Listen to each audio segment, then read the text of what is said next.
story about yourself and about your situation and about your fight. I'm telling you this in advance so that you will make a decision for yourselves as to whether or not you would want that information presented to any and all listeners. Everybody got the picture? Yes. Everybody clear on that? Okay. Another brief announcement is I do hope you will all get a copy of this morning's Times-Picayune. There's a very nice little story on page 1 of the Metro section that I think many of you will enjoy reading. And for those of you from industry, you may not enjoy reading it nonetheless. What's the headline of it? The headline is "Officials say garbage collected threatens lives." And I'll give you 2 guesses as to who the garbage collector in question is. No, it's the other one. Okay, if you could all be seated, I'm going to introduce one of our good friends, Dr. David Ozonoff, Boston University School of Public Health. School of Health? School of Public Health, who I've always described as being one of the leaders of one of the very few honest, forthright health studies that have ever been done in this country, and one that greatly aided the movement for environmental justice in this country, and a person that I admire not only because of the quality of his work, but also for the courage he displayed in standing up to the heat he took for being an honest and forthright person. Without any further ado, Dr. David Ozonoff.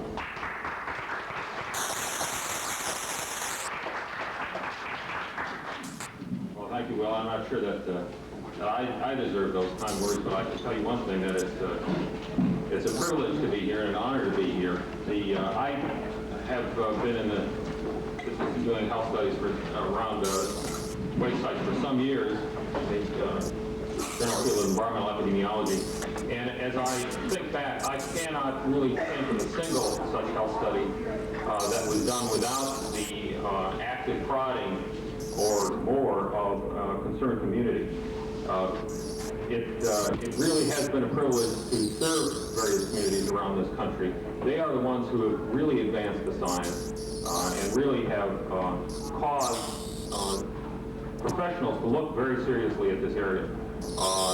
Whether that's a group in Lowell, or whether it's a group in Woburn, or all over the country. In fact, now that I think about it, there is one form of TCE. TCE, as you know, is a common water contaminant. There's one form of TCE that is actually good for you, and that form of TCE is the Tusonians for a cleaner environment. What I would like to do today is talk to you in just in very general terms about the health effects of chemicals. And I'm going to sort of split this up into 2 parts. One of them is going to be a general overview, and then in the second part, we can take questions and discussions from the audience. It really is impossible to talk about all the effects of chemicals on health in the space of an hour and a quarter, even if I knew how to do that. In fact, nobody really knows how to do that. We're just now beginning to learn what some of those effects are. And a great deal of what we've learned from the communities themselves. The real experts on what chemicals do to health are the people who have suffered those health effects. You can't go to the scientific literature and find this out. The scientific literature really deals with situations that are very unlike environmental contaminations. For example, high exposure single agent exposures like suicide attempts, accidents, occupational exposures, as case reports. Those are very unlike the kind of mixed lower level exposures, chronic exposures that people suffer in their neighborhoods. So what we're finding out largely is a result of community groups telling us what to look for, and in many instances, although I won't say in all instances, what they've told us to look for are things that we've actually found. They've been extremely good guides for what's out there. So I have a few slides to show you, and after that we'll take some questions and see if we can discuss this in a little bit more detail. If somebody could turn on the projector. Will, could you turn on the projector back there, and we'll look at some of these.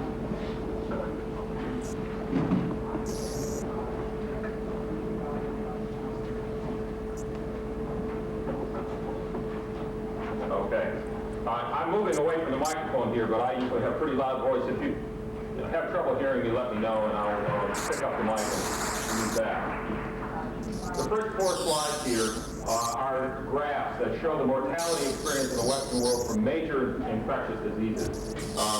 This goes back to the middle of the last century all the way up to 3/4 of the way into our century. And what you see here is the death rate here, and these are the years down at the bottom. And this is tuberculosis. And you can see a tremendous decrease in mortality from tuberculosis over the last 100 years. This was the major killer of the 19th century.